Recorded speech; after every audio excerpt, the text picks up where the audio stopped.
Y aquí en la ciudad el cómputo distrital de la elección concluyó sin mayor problema. Veamos.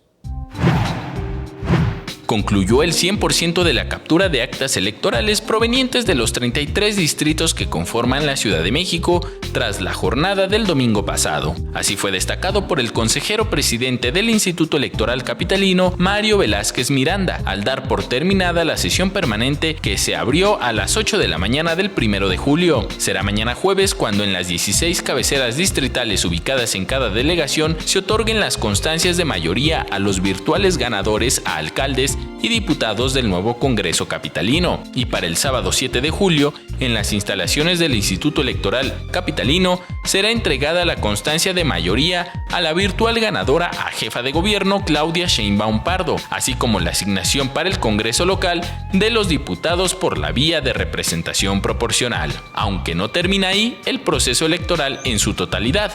Bueno, a partir de los cómputos distritales y de su conclusión, quienes sientan alguna afectación a sus derechos político-electorales tienen 4 días para presentar los medios de impugnación.